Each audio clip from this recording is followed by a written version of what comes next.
bw'oba oyagala gutufuula mulimu gufuula omulimu nga bano abasajja bye bagutaddemu like literally they have put in their time, they have put in their resources.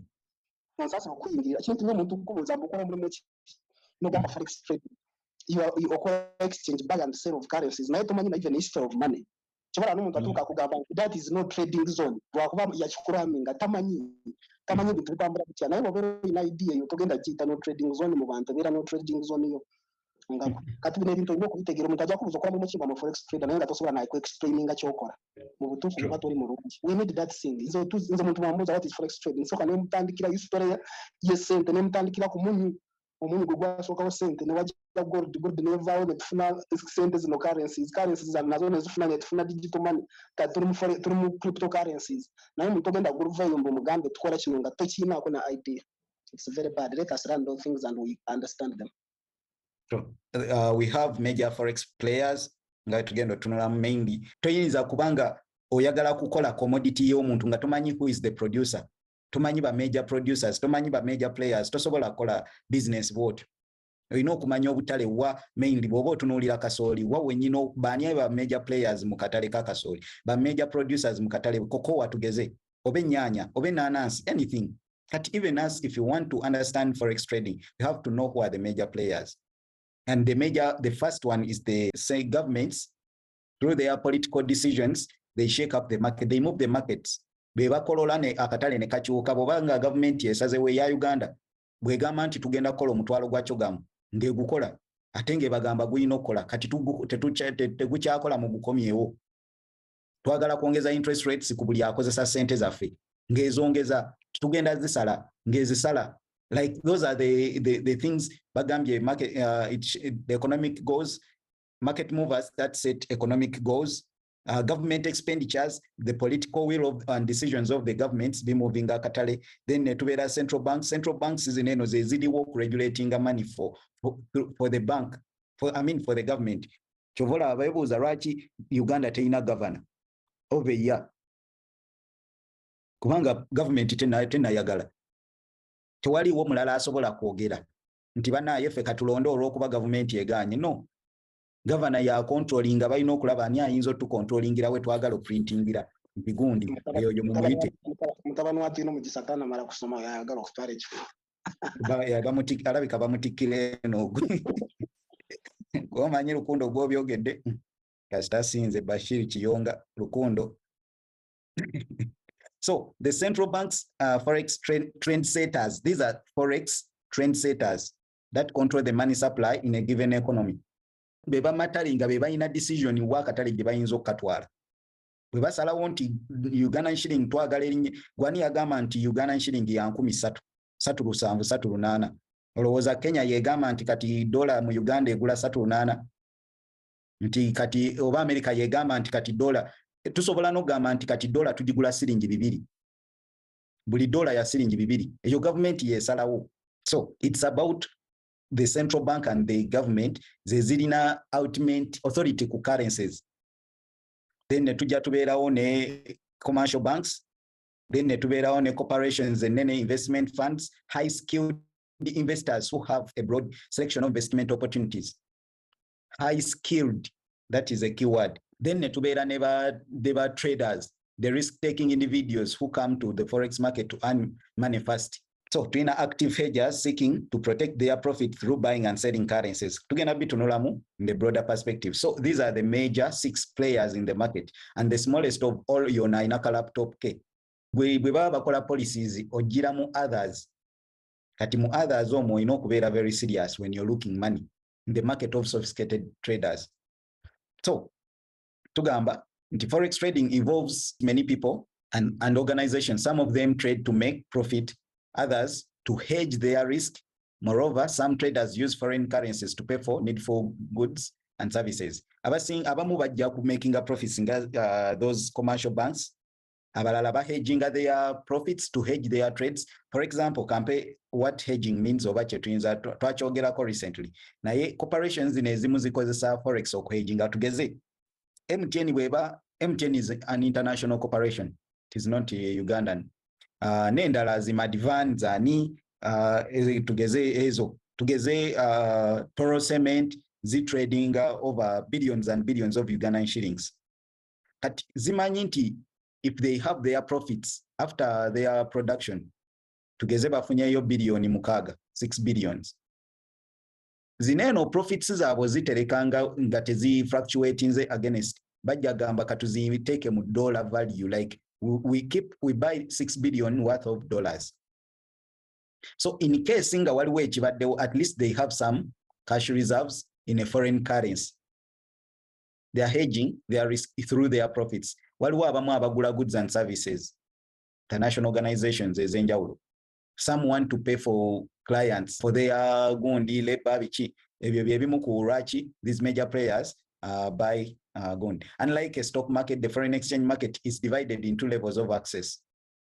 The level of access that make up the foreign exchange market are determined by the size of the line, like the amount of money which they are trading. So akatale mu forex market, mu stock market, it is an individual, but in forex it is divided. The participants are divided into the level of access, like the amount of money they are trading. The volume, that is what determines the level of access. Level yoweri. It is or trading achenkanachi. At the top is the interbank foreign exchange market. Interbank, these are banks. At the top ya gundi tugambe waliyo banks ezenjawulo, which is made up of the largest commercial banks and security dealers. The top tier interbank market accounts for 51% of all transactions. But zino banks ezenjawulo, international interbank transactions account for 51% of all transactions. Chitegeza transactions ezisinga zikolebwa through the banks. Akatale kaneno, these are the market makers. Baneno be batubulira chechokola, they provide the largest capital. Capital, we can call it liquidity. These are the liquidity providers. Zineno banks, they contribute about 51%. Jukira volume, it is about 7 trillion per day, about $7 trillion per day is moving on the forex market. And the banks contribute 51%, which is almost $3 trillion per day. These interbanks and security dealers, these major corporations, the top tier interbank market accounts for that transactions. From there, small banks, zineno zetugamba like a small central banks is a developing worlds, the commercial banks, the Centenary Equities, the Stanbics, is always it. Then large multinational corporations, which they need to hedge their risk. For example, large international multinational corporations oyinza okutwala jensinga okumanya Unilever ekola Vaseline, ekola Geisha, ekola biche ebirala Unilever banaye ngojeko eyo Coca-Cola, it is a multinational corporation. Coca-Cola is called Coca-Cola. Coca-Cola is just a brand. Century Bottling Company, Century Bottling Company. Then kuberako Pepsi Cola, Pepsi, nayo it is nayo sijukira bwe bagita. Those are multinational corporations zitambula mu nsi nyingi, multi meaning so many countries. These ntisinga Coca-Cola ekola amagoba mu Uganda, okuhedginga the inflationary rates, okubanti Ugandan shilling losing a value, they are going to buy a different currency. Ekirala zikozesa zino sente okusuubula kubanga raw materials ezenjawulo, n'ekirala to pay for their employment, employees. Kubanga bwe babanga bagira emisaala egyo giri, for example, embassy ya America, campaign example embassy ya America egenda kufulumya budget mu dollars. Naye mu Uganda, Uganda bagenda funa value mu Ugandan shillings. Kitegeeza balina okufuna sente ezo mu Uganda, balina okufuna dollar ne bazikyusa mu Ugandan shillings. So now even these corporations bwe baba bakola ne bagamba nti twagala kugula bineeno, balina sente bwe ziba zifulumidde mu dollar bagenda ziyiza mu currency y'ensi. Kitegeeza they affect the market. And then hedging the risk tugambye, it means singa bakola amagoba gaabwe mu kifo ky'okuteeka sente zaabwe zonna mu Ugandan shilling, wayinza okubaawo obuzibu, at least bateeka mu international currency, whereby nti bwe babanga bafunye obuzibu balina accounts eziriko euro oba eziriko pound oba eziriko US dollar. That is how they hedge the risk of working in a certain country. So we have the large hedge funds nga zi BlackRock, zi Citadel, zi different hedge funds, zi water bichi. There are so many hedge funds. Zineno zi trading currencies for the retail, and even some of the retail market makers. Then tubeera n'abatonotono ba retail market makers abakola mu Uganda. For example, mainly ndowooza mu Uganda sina kijja mu gundi. Tugenda kwogera ku market makers in detail. Kale something about the market makers and liquidity mu maaso. So the main Forex FX players are super banks like Citibank, HSB, Union Bank of Switzerland, Barclays, Dutch Bank. These are the super major players. Goldman Sachs, Bank of America. These banks collectively known as the interbank market. Chetugambyeko baneno beba major players. Beba singa they are the major Forex traders. Because ekisooka bw'oba tugeze oyagala Centenary bw'eba eyagala kubanga inaba clients mu America. Eina okubeera n'account mu Citibank oba mu any of these banks. Kubanga Citibank yemu ku international banks mu America eri ne wano mu Uganda weeri awo nali nginoonya luli previously olaba ku Shatoni awo oba bagiyita koloki. As you're going to the golf course awo ng'ogenda kukiira waliwo awo Citibank. Tulina branch ya Citibank. Then Hong Kong and Singapore. Yeah, it is Hong Kong and Singapore ndowooza Banking Commission Corporation, HSB. This is one of the biggest Asian multinational bank. Then this is for Switzerland, Union Bank of East Switzerland, Barclays for UK. Then the Deutsche Bank for German. Then Goldman Sachs, of course, you have Angereza. Then you have America. Then these are commercial banks. The Bank of America, commercial banks, not central bank. Central Bank ya America, ngabola Bank of Uganda, it is called the Federal Reserve.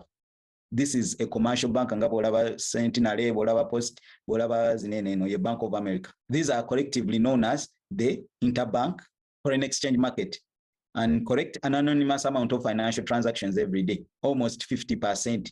Baneno bebasinga transferringa like okola transactions ezisinga mu nsi obunene. Okay, then tugenda kutunuulira separately central banks, how central banks and governments, how they participate in the financial market. National central banks play an important role in the foreign exchange markets. How? Just like companies, national governments participate in the foreign market for their operations, international trade payments, and handling their foreign exchange reserves. Okay, ngabe tugambye governments zikozesa central banks mainly for their day-to-day. Kati in case nga government ina projects zegendo kola, ina ba contractors begendo sasula, bani ekozesa central banks. So if it is going for its daily operations, egenda kola international trade payments, ina byegendo subula government obegenda subula dagala obegenda kugula nyonyi bombardier, ina okukyusa kubanga Uganda ekozesa Ugandan shilling. Kati ino chusa sente zayo into the currency of webegenda ku trading na German chuse mu German's gond. And the government ye single kola business mu nsi. Every government ye single kola transactions mu nsi eyo jeri. Now the central bank uses it, political will. Government twagambye ye controlling buli kimu sente printing buli kimu, then nekozesa central bank and for the central bank ne government bagezaako trying to control the monetary supply. Central bank ye printing at the monetary supply. Inflation buli sente bwe zibeera monetary inflation nga money supply nene nnyo egenda kuvaayo ne gundi ne arms zaayo, for example interest rates okulaba nga ekendeeza inflation ne policies endala ze twayise bond buying biki ebyo byonna banks ye controlling sente flow of money. Kitegeeza the government and the central bank control the liquidity flow. The liquidity flow.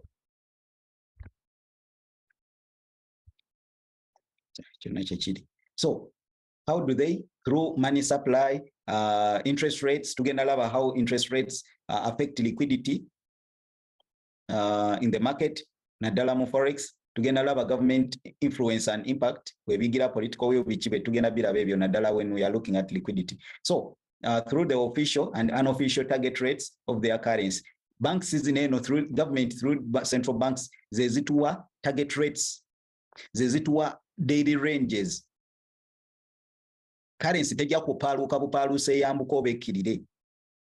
These central banks ziri to limit the flow and the ceiling of the currency range over rates. Ziteekawo ceiling ne ziteekawo ne flow ne zigamba mu guno omwezi unless otherwise tugenda tambulira ku rates zineeno.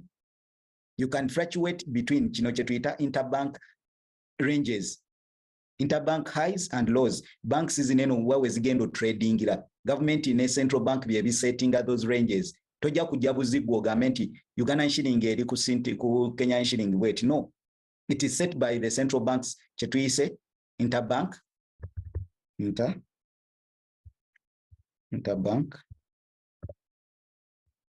either daily or weekly or monthly ranges.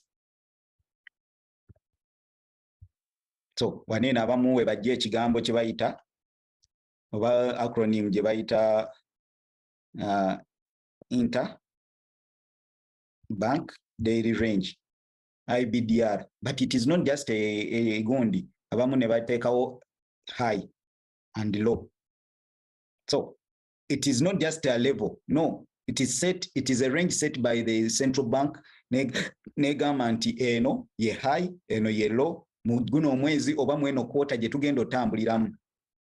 Neero gyalaba nti dola bw'eneerinnya n'etuuka ku 4,000 ng'eretracinga back. N'erinnya n'eyitamu katono n'ekomawo n'etandika okukkirira. Bw'eba tesobodde ejja kupiikinga liquidity like nga bwe tunaalaba eryoka eddayo ekomaawo mu eyo range ojja laba ng'egrazingira awo.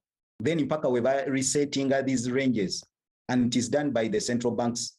So the central bank does the control of the currency flow and the foreign exchange. They can use their often substantial foreign exchange reserves to establish the market.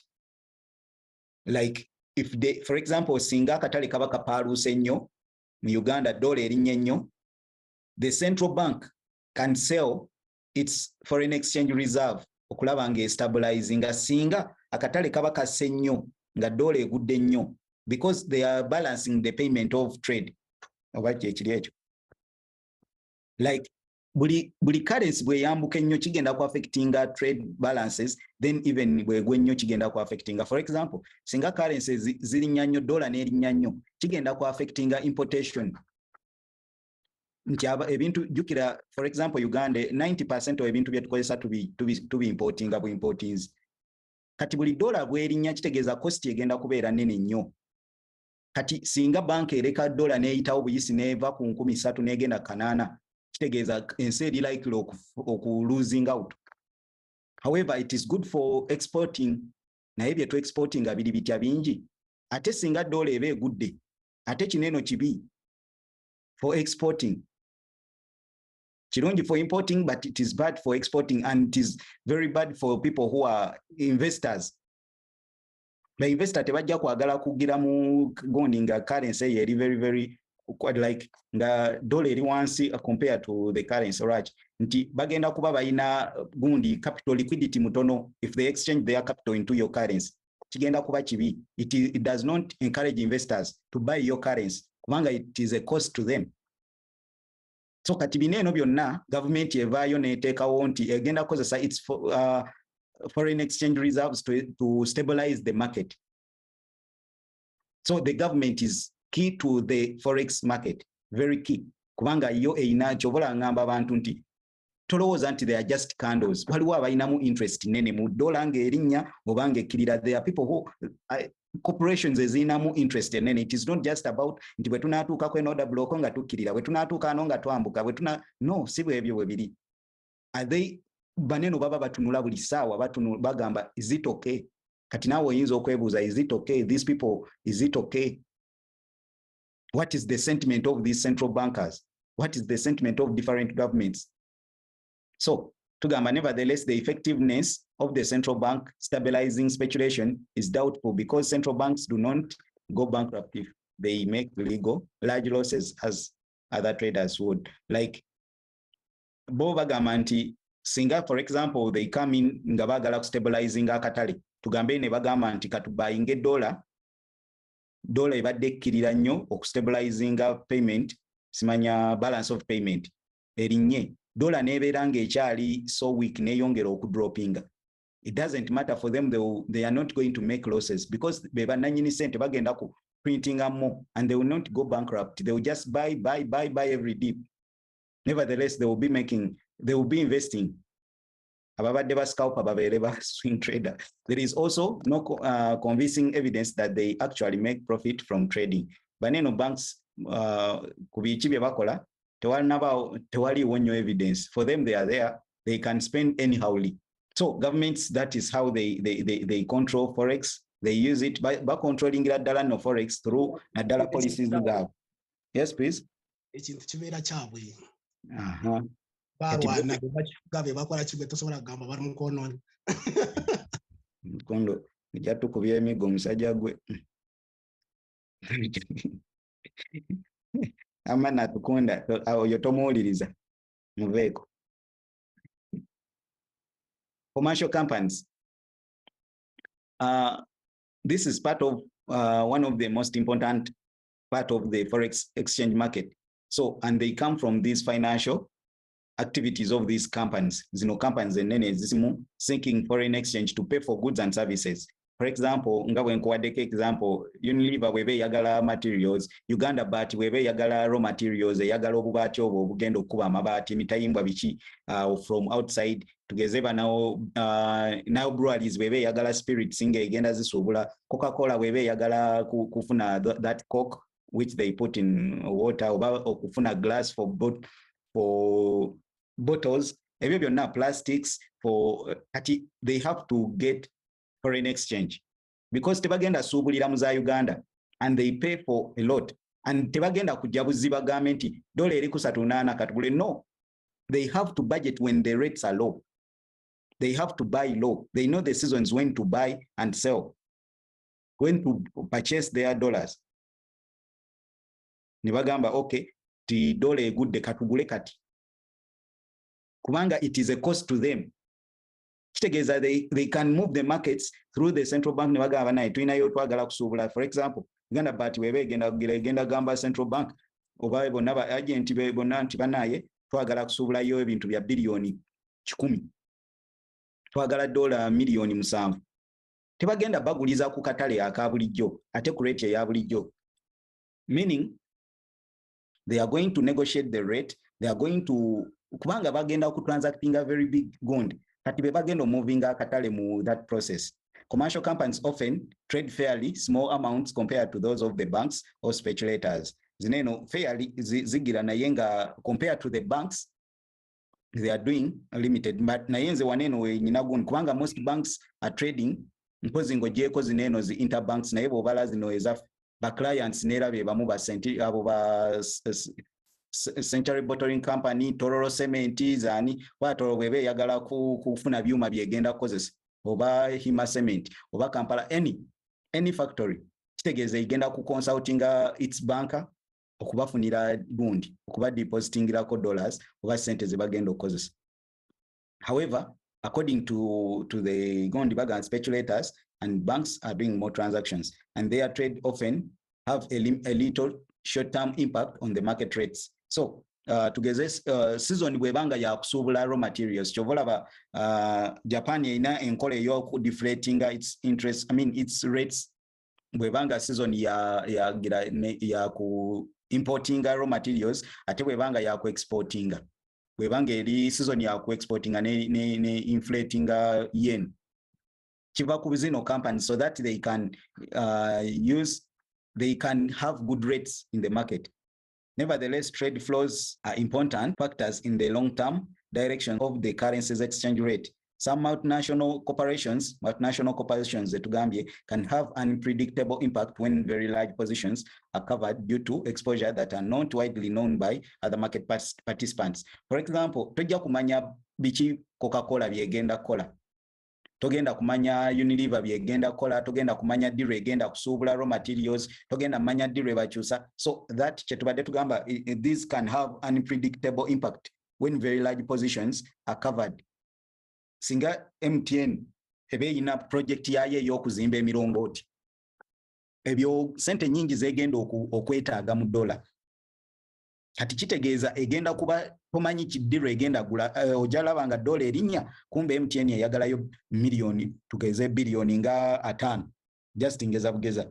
So corporations affect the market mu eyo embeera enokukimanya nti it is part of forex participants. Large commercial companies are also taking part in the foreign exchange for the purpose of business nga wetwogedde. For example, companies like Apple, Aramco, Arabic eno yemu ku companies ezisinga obunene mu Asia, mu Middle East, erimu telecommunication, erimu infrastructure, erimu real estate, yemu ku companies ezisinga obunene mu nsi. Ne tugeze Apple bweba egenda ku importinga semiconductors egenda okuteeka, oba tugeze copper wires, oba tugambe eyagala steel for its oba iPhone oba laptops, byonna byegenda okukola, oba rubber egenda kuba yeetaaga oku-exchanging the dollars zekozesa okuzitwala. Tugeze n'ey'Abawarabu egenda kukyusa dirham ezitwale mu currency, tugeze oba eyagala kusuubula Japan ekyuse into Japanese yen, oba eyagala suubula China ekyuse like that.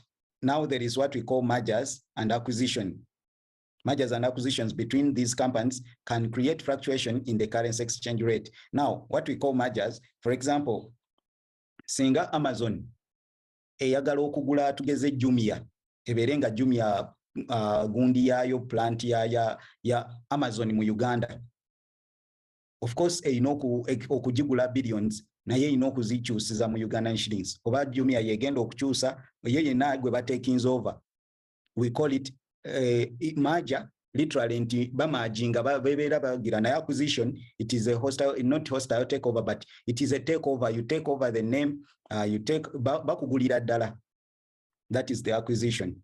Ngabolaba this company no supermarket y'Abawarabu yaze mu Uganda bagita batya, supermarket yatute game bagita batya ne Shoprite. That's a Carrefour.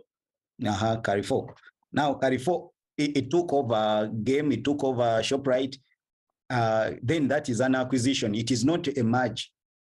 Now, if it is to pay, kulaba ngesasula mu currency yabo gundi, kitegeeza egenda wajavaawo some bit of disparity mu rates during that acquisition.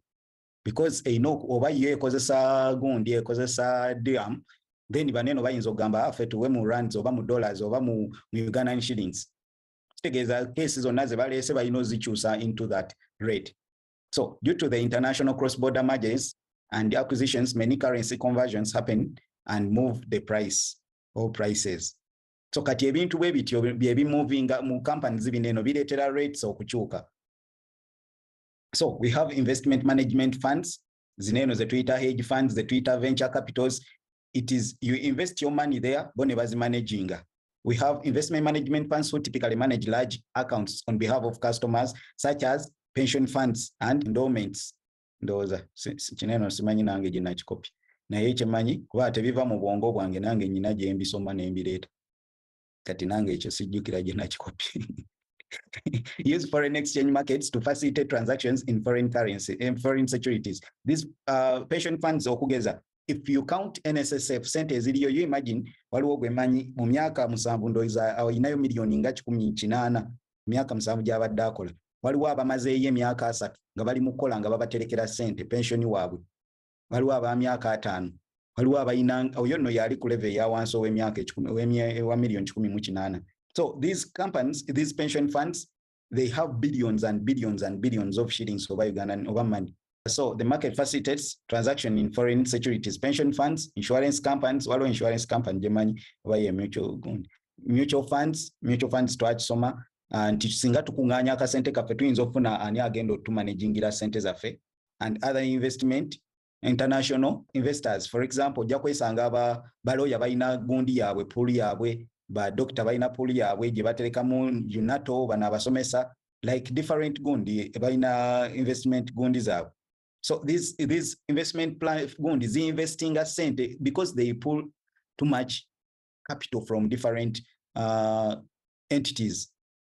Ne babanga balina capital munene, balina liquidity gwe basobola oku investinga, especially mu forex market. Twaga forex market is one of the current liquid, ekisooka erimu liquidity mungi, eri liquid erimu sente nyingi nnyo.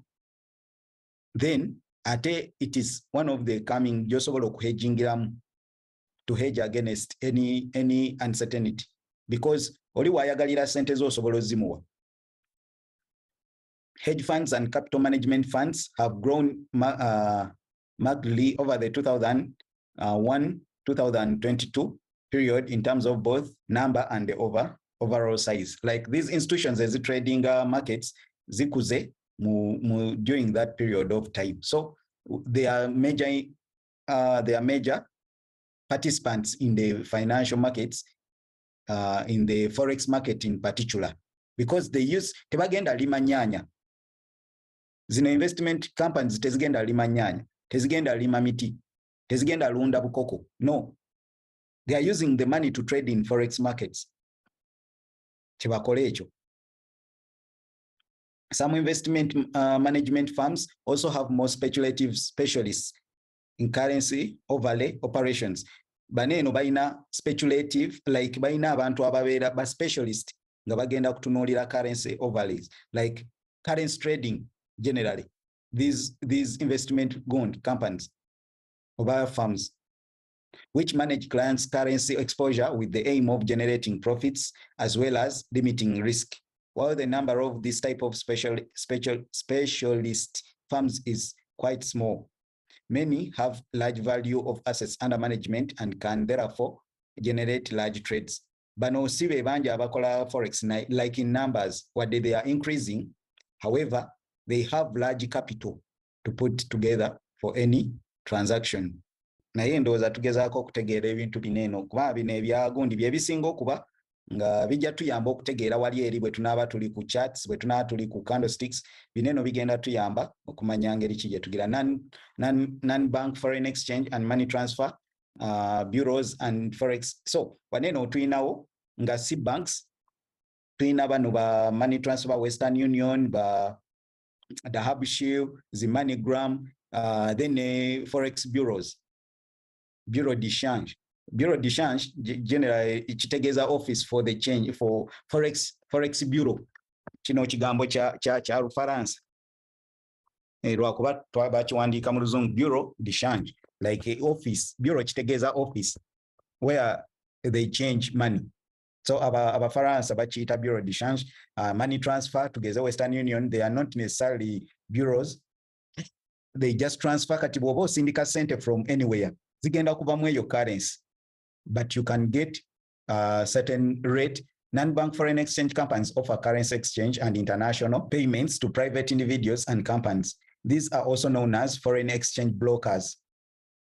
So waliwo abo ba broker basobola okuyambako okufuna gundi currencies ezenjawulo, but are distinct in the way in that they do not offer speculative trading, but rather currency exchange in payments via Visa card, MasterCard, and PayPal. So, zineno company tugeze Visa card oba MasterCard oba PayPal teba trading anti twagala dollar erinyo obekirire. No, tugeze oyagala gula bintu, you want to pay for any service okuva oba Dubai mu dirham, bo bagenda kukyusa eza Uganda bazitunde mu dirham. Kitegeeza bakuyambyeko kola gundi okukyusa currency zo from Ugandan shillings moina banka yo mu Uganda to the Dubai company gyogulako ebintu egina dirham, bagenda kolawo exchange mu rates. Then money transfer companies or remittances companies perform high volume low value transfers, for example generally by economic migrants back to their home countries. Kineno kye bategeeza bache kyoyinza okutegeera into high volume numbers abantu abasindika sente bangi, abasindika sente okuva e Dubai, e Turkey oba baki, naye nga ziri low value, like transfers zineno oli asobola osindika mitwalo 2, omulala kakadde, omulala obukadde 3, omulala obukadde 10, omulala emitwalo 8, like that. The high volume abantu be bangi but at a low value ya sente ze basindika nga ntono, naye nga volume nnene. Baneno ba migrants abagenda okola, they access foreign exchange markets via banks or non-bank foreign exchange companies. So baneno ba migrants oba zineno companies, zineno money transfer, chovola banti buli ewali bank ojasangawo Western Union, ojasangawo MoneyGram, ojasangawo BINANCE, oba mu Forex bureau ojasanga yezo companies. So they affect the market kubanga basindika sente nyingi okusinziira gye bagira. Baneno, these are the top 10. These are the top 10 currency traders, overall 60% of the volume by 2020. Volume yene ya currency traders, Forex trading. These are the major companies over major bodies. JP Morgan yesinga ya US, Union Bank of Switzerland, ye yokubiri. Then netubera next, Algo company erimu Switzerland, maybe Sweden, sijukira bulungi. Deutsche Bank, Citibank, Hong Kong and Singapore, those are banking corporation. Jagikebera HSBC, Jumping Trading, Banova Trading, Goldman Sachs, Street of Corporations Trading, Bank of America, Merrill Lynch. It is a commercial bank. Baneno beba major players. Aba single trading currencies. Bogena Mugundi, these are the major entities. 60% of the volume. Zivamu zino companies zisinga almost 3.5 trillion daily. Zezi trading. So bobo yingira akatale, you're competing with this person. You're competing with this. They have all the equipments, they have the expertise, they have the information, they are trading information, they are not trading candles. So those are the major entities which trade the currencies. Then netubera neba speculators. Tugamba, besides the grand variety of banks, multinational companies, governments, there are also many risk-seeking investors who are always ready to engage in different sorts of speculation. So, ngojeko banks ezikola transaction, multinational companies ezagala okukola corporations azo bichi, and then governments waliwo aba trade aba investors abagala okunonya individually over among a wide range of risk seekers. Mubano ba risk seekers, ba speculators are typical retail traders. This group includes individuals who trade on a daily or weekly basis to earn as much money as possible. Many of them study economics, political news, economic and political news, bank statements, statistical releases like statistics of your bank, which is manya inflation rates, which literally they do fundamental analysis, public announcements, which influence the market mostly. These things are the major influencers of the market. And most people read this to predict the possible future trend in currency price movement. Other traders prefer to rely on technical indicators, paying less attention to what is happening in the world of economics and finances. You can also join the club of the people with the aim of profit or price fluctuation and dive deep into the network of different institutions, financial institutions. It is called speculation. Lwaki tukiita speculation kineno ba speculators because of the uncertainty involved. Wanji? Otutuseeko ogwo kyali wa? Eki? Otuuse ku fendooza. Nera gwe wennyini gwe njogerako. Antu obogamba antu yogero yinza gamba tebali wandagambye ngaffe abantu ekizampo ne bakitegeera bulungi. Ekizampo. Ati waneno wenyini wetugamba, it is called speculation. Speculation literally means because of uncertainty involved, since no one can know for sure whether the currency price will go up or down. So, right to government, we are speculators in the market. Tetumanyi, there is no need for nze sigenda kugula bintu, sigenda gula mirongoti, sigenda gula mabati, sigenda gula bichi, nze chenjagala kumanya. Can I get money? Can I get some profit from this price fluctuation? And why is it a speculation? Because simanyi wakatali jekagenda, singa nali manyi, nera bagambye, because of the uncertainty involved, since no one, kineno chintu chikuru, no one can know for sure, ngali sure, whether the currency payer's price will go up or down. No one can know for sure. Baiza abantu otuse njagala buli muntu yenna ali mu group akitegeere. You can't know and you will never know.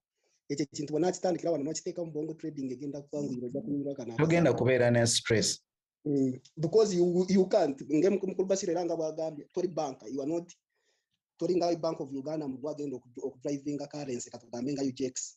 gwe just story yawe speculator omuntu afuna orugambo wano kachakatambula ka technical chi orabyo omusuma rwa rukundo na still you can make money na you can't make money by predicting what is going to happen next. We make money by repeating the same thing again and again. Netumalizanga tukora sente bwe mbanda omusuma emirundi 20 nduzinga 5 n'empwininga 15 naye mutufu ngamba guli obogenda okuwininga. I can't tell you kine kintu banachikwatira wano trading ejja kwangwira ate kye kisinga okutawanya aba trade abera mu trade ngari kukolesa ngasubirana n'okuwangula no trade, which is impossible because according to the byetu somye turaba tekisoboka, you can't know naye ate yatekamu nagamba mutufu eno yeyino okukola kikutawanya nyo mu trading era kye kiremesa n'abantu okukora sente mu katale. But bo kitegerera wano n'omanya mbu akatale ketuzanya it is uncertainty game, we win more than we lose. Oba omaze trading egenda kwangwira, just enter your trade webeganye wabera mu stop loss naye boba okole ekintu ekituufu ekyo kyenyini ojja kuwangula emirundi nyingi kusinga zogenda okulozinga and you will be making money and you will be happy. I promise you ejo point mukoba siri jagambye jikwate mbongo bro tukao revising ogambe you can't know what is going to happen next because you are a speculator.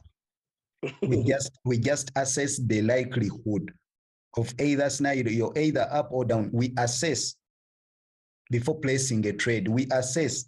The more bulirobo assessing something, you want to know, at least you go by the majority of the points, like tugenda wagula oba wansi oyina okufuna factors ezigenda okubeera nga ze majority. You away oba kituufu naye we assess no weighing ndowooza it is weighing. You weigh the likelihood erirudda wennene.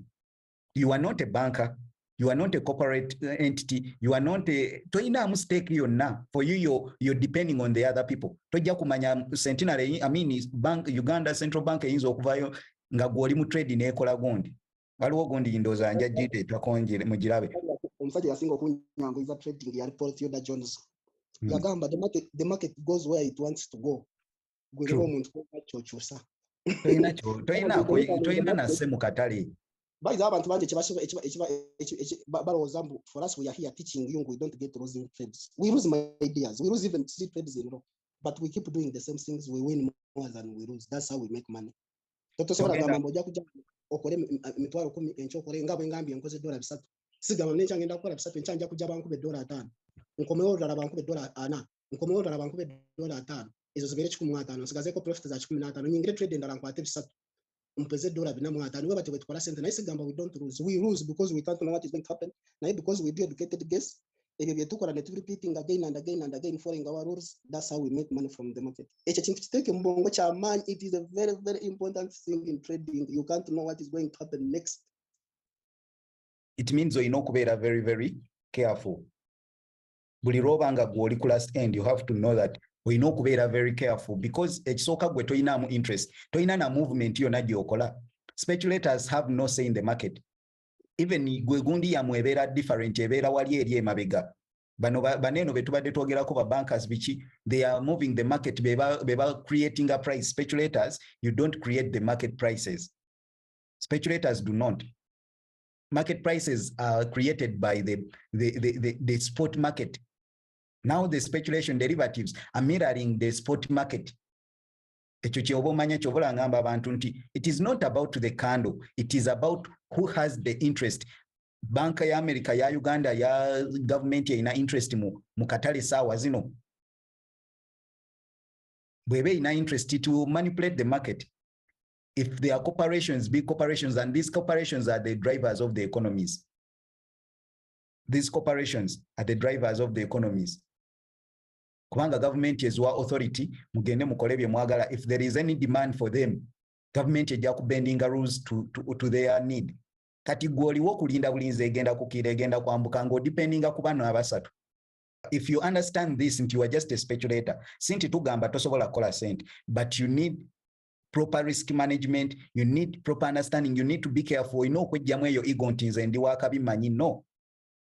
Kyeva gamba abantu nti buli lwenjo ikoma okuyiga akatale gyokoma okukatya sinti okatya toyaga otyoteeka mu trades naye okukawa respect. So we are going to look at market liquidity next. I think we shall start from here tomorrow.